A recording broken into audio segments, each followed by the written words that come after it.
Strauma ne tikai saņem godpilno zelta globusu, bet arī Oskaru kā labākā animācijas filma. Šis notikums ilgu laiku sildīs latviešu sirdis. Taču izdzirdot par Straumu, es uzreiz iedomājos, ka šī nav vienīgā latviešu filma, kurā kaķis būtu spēlējis svarīgu lomu. Latvieši ļoti mīl kaķus, un mūsu kinematogrāfijas vēsture to pierāda. Fantadroms, Kaķīša dzirnavas, Ūdensbumba resniem runcim un tagad arī Strauma. Tāpēc, cerpojot uz šīs traumas viļņu, esmu nolēmis atsvaidzināt jūsu un savu atmiņu par katru no šiem darbiem un apskatīt tos nedaudz tuvāk, sākot ar senāko no tiem – Fantadromu.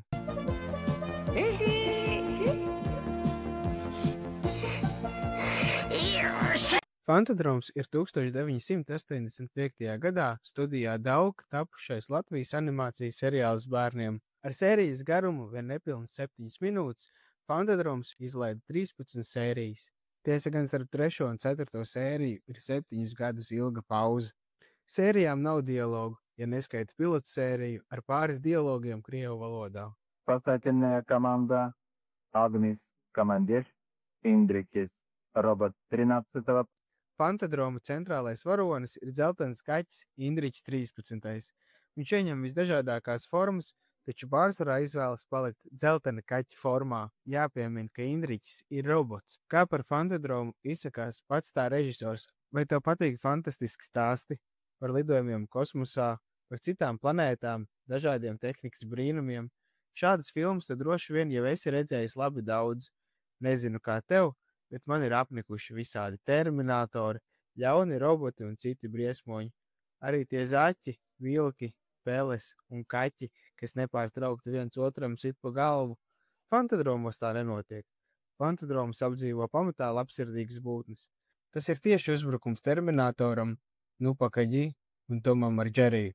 Fantadroma galvenie varoņi ir robots kaķis Indriķis 13, citplanētiete Receklīte, kur ieņem kaķveidīga 8-kāju formu, un Pele, kura ir ļoti greizsirdīga uz Receklīti.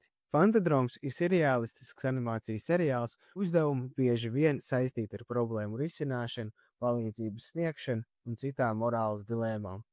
Piemēram, vienā no sērijām pūslim bija beigusies sāls.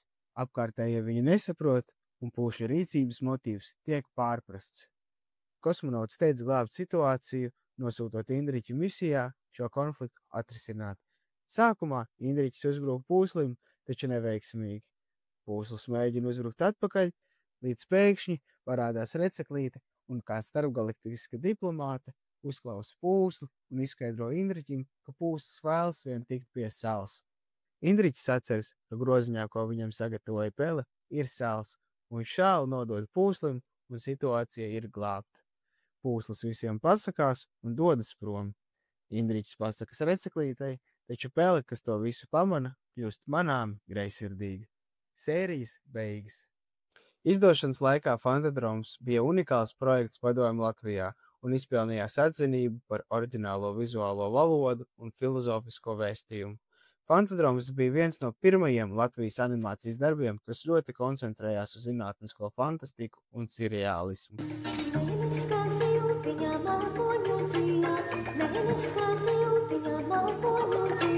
Atšķirībā no Fantadroma, Kaķīša dzirnavas nenoliedzami ir viena no tām animācijas filmām, kuru bērnībā esam redzējuši mēs visi. Tā ir timeless klasika, ar kuru lepojamies kopš tās izdošanas brīža. Rīgas kinostudija sadalījās vairākās mazākās studijās un tika izveidota zīmēto filmu studija Dauka.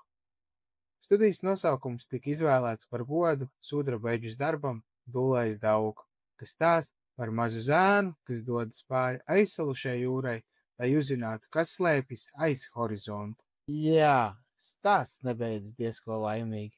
Dauka izlaida vairāk nekā 120 animācijas filmu. Kaķīša dzirnavas paliek kā viens no vispazīstamākajiem un populārākajiem viņa darbiem. Filmas ļoti bieži ir balstītas latviešu autoru darbos un latviešu folkloras motīvos. Kā tas ir šajā gadījumā, Kaķīša dzirnavas ir veidotas pēc 1913. gada Kārļa Skalbes pasakas motīviem. Iedomājieties, vairāk nekā 100 gadi, un šī pasaka joprojām mums ir tik ļoti aktuāla. Animācijas filma stāsta par kaķīti Melderi, kuram piederēja dzirnavas. Dzirnavas strādāja dienu un nakti, un kaķītis dzīvoja laimīgi.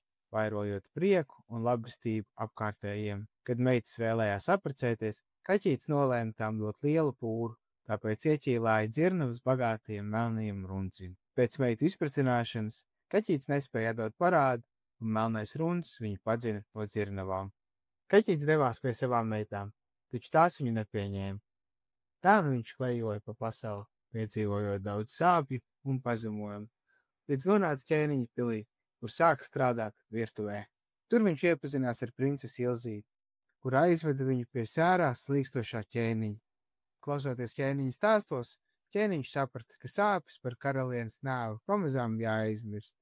Pateicībā ķēniņš atguva dzirnavas no melnā runča un atdeva tās kaķītim, ļaujot viņam atsākt dzīvi tādu, kāda tā bija iepriekš. Kaķīša dzirnavas nav tikai bērnu pasaka. Tas ir filozofisks darbs, kas aicina domāt par cilvēka rīcību un tās sekām. Filma paliek aktuāla arī mūsdienās, jo tās galvenais vēstījums par labestību, piedošanu un dzīves skaistumu ir nozīmīgs arī šodien, ja vēl ne aktuālāks kā jebkad. Zīmēto filmu veidošana ir ļoti piņķerīgs un laikietilpīgs process. Piemēram, lai izveidotu 3 minūšu garu īsfilmu, ir vajadzīgi 2060 šādi te atsevišķi zīmējumi. Tas nozīmē, ka visa filma prasīja gandrīz 40,000 individuāli ar roku krāsotus zīmējumus. Tāpat kā Fantadromā, viss tika krāsots uz šādām te caurspīdīgām plēvēm. Vēlāk liekot vienu plēvi uz otras, līdz izveidojās gatavs kadrs. Krāsotājiem maksāja attiecīgi pēc izkrāsoto rūtiņu skaita. Dienas beigās uz krāsojumiem lika virsū šādas te plēves un skaitīja, cik rūtiņas bija izkrāsotas. Jo vairāk rūtiņu, jo lielāks paychecks. Filmas tapšana prasīja vairākus gadus un bija ļoti izaicinošs process, taču tas viss bija tā vērts, jo kaķīšu dzirnavas labi atceras līdz pat mūsdienām. Tas ir neatņemams mantojums Latvijas kino vēsturē un palicis mūsu sirdīs līdz pat šodienai.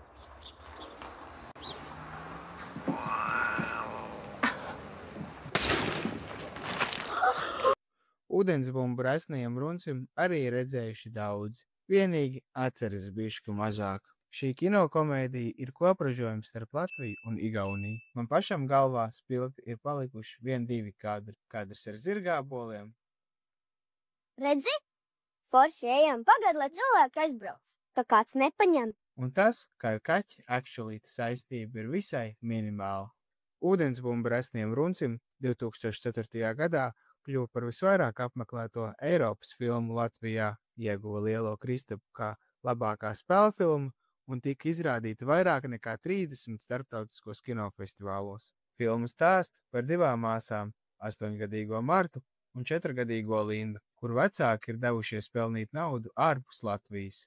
Tikmēr abas māsas tiek atstātas stingrās tantes Unas uzraudzībā. Marta ļoti vēlas kucēnu, bet Una ir pret suņiem, tāpēc ar babām izveidojas konflikts. Tajā pašā laikā Una pati cenšas atrast vīru, un viņas skatījums piesaista juvelieru Sivo.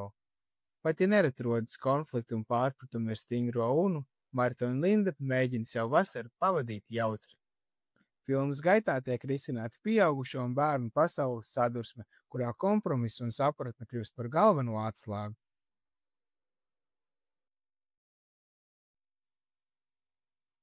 Tā taisnība. Skāps. Pat jau Latvijā varēja būt saldāks. Viena no interesantākajām filmas niansēm ir dzīvnieku klātbūtne. Tā piešķir filmai jautru un bērnišķīgu skatījumu. Filmā parādās krokodils Čabulīts, Kaza Bice, Gailis Māris, bet īpaši nozīmi iegūst resnais runcis, nepaklausīgākais un grūtākais aktieris visā filmēšanas procesā. Un te arī rodas jautājums, kāpēc beigās kaķim tiek uzmesta ūdensbumba? Kā skaidro pats režisors, tas ir pavisam vienkārši. Tāpēc, ka viņš ķēra zvirbuļus. Starp citu, ainu ar zvirbuļiem jau var redzēt filmas pašā sākuma kadrā.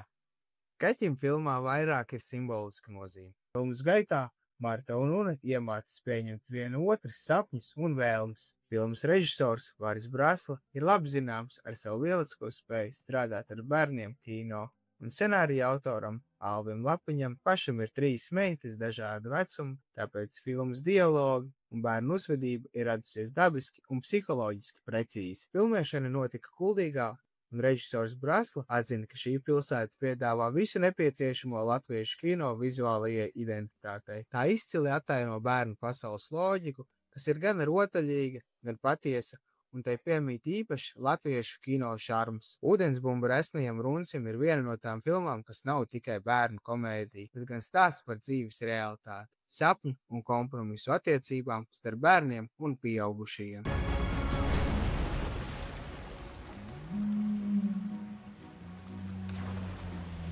Straumi sevi jau ir paspējusi ierakstīt Latvijas kino vēsturē. Tā ir ieguvusi ne tikai starptautisku atzinību, bet kļuvusi arī par pirmo Latvijas filmu, kas iegūsi prestižo Oskara balvu. The Oscar goes to Flow.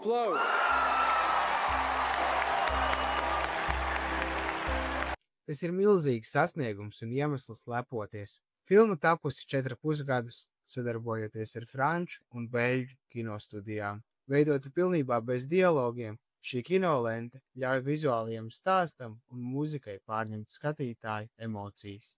Tās sižets ir pārplūdus pasauli, kurā kaķis, galvenais centra varonis, ir nonācis cīņā par izdzīvošanu. Viņš ir pieredzis būt viens, taču, lai tiktu galā ar likteņa sagādātajiem pārbaudījumam, viņam nākas sadarboties ar citiem dzīvniekiem. Viņa ceļabiedri ir pacietīgais un mierīgais draugs kapibara, ar mantu vākšanu apsēstais lemūrs, rotaļīgais un draudzīgais retrīvers un stingrais un izlēmīgais līderis sekretāra putns. Katrs no viņiem nes līdzi sev unikālu personību un izaicinājumus, kas liek kaķim mācīties uzticēties un sadarboties. Milzīgs akcents ir tieši uz to, ka filmai nav dialogu. Caur uzvedību un sejas ekspresijām tiek nodot savstarpēja komunikācija starp dzīvniekiem, un to var pārsteidzoši labi saprast, ka šajā gadījumā arī kalpo kā filmas lielākais pluss. Filmas vēstījumu varēs saņemt pilnībā jebkurš skatītājs. Tā nav lingvistisku barjeru. Filmas stāsts ir vizuāli poētisks, bez vārdiem, bet pilns ar emocijām. Straumi tika veidota, izmantojot 3D animācijas programmatūru Blender. Īpaša loma ir skaņas dizainam. Katram dzīvniekam tiek piešķirts savs muzikālais tembrs. Kaķim tā bija klarnete, kapibarai tās bija kalimbas skaņas, lemūram tie bija zvaniņi un gamelāni, retrīveram maigas flautas skaņas. Mūziku filmā radīja pats Gins Zilbalodis, kopā ar Rihardu Zaļuku. Straumi savu pirmizrādi piedzīvoja 2024. gada 22. maijā 77. Kannu kinofestivālā, kur tā kļuva par vienu no festivāla favorītēm un saņēma 7 minūšu ilgas stāvu ovācijas. Pēc Kannām filma sāka savu uzvaras gājienu visā pasaulē, iegūstot zelta globusu, Eiropas Kinoakadēmijas balvu un visbeidzot arī Oskaru kā labākā animācijas filma. Latvijā tā ir kļuvusi par visvairāk skatīto filmu kinoteātros, pārspējot pat Dvēseļu puteni. Kopumā to noskatījušies vairāk nekā 320,000 skatītāju. Turklāt filma pārsniedz Latvijas kino robežas, tiekot izrādīta vairāk nekā 45 valstīs un kļūstot par vienu no visu laiku veiksmīgākajām Eiropas animācijas filmām. Straumi nav tikai animācijas filma, tas ir mākslas darbs, kas uzrunā kā bērnus, tā pieaugušos. Tas atgādina, ka visspēcīgākais varonis nevar visu paveikt viens, un dažreiz bailēm ir jādod vieta arī draudzībai. Filma ir pierādījums tam, ka arī neliela valsts kā Latvija var radīt pasaules līmeņa animāciju, kas aizkustina un iedvesmo skatītājus visā pasaulē. Šīs filmas pierāda, cik labi dažādos veidos kaķis var tikt attēlots kinematogrāfijā. Ja tev patika šis videoklips, neaizmirst nospiest laiku un abonēt šim kanālam, un noteikti atstāj kādu komentāru. Kura no šīm filmām tev patika vairāk, vai spēlējot latviešu kino bingo, var izsvītrot visas kaķu filmas, vai arī par kuru tematu tu vēlies, lai parunātu nākamajā video. Es ļoti vēlos vairāk veidot garāks formas saturu, tāpēc priecāšos par jūsu komentāriem. Paldies, ka skatījies, un tiekamies jau nākamajā video.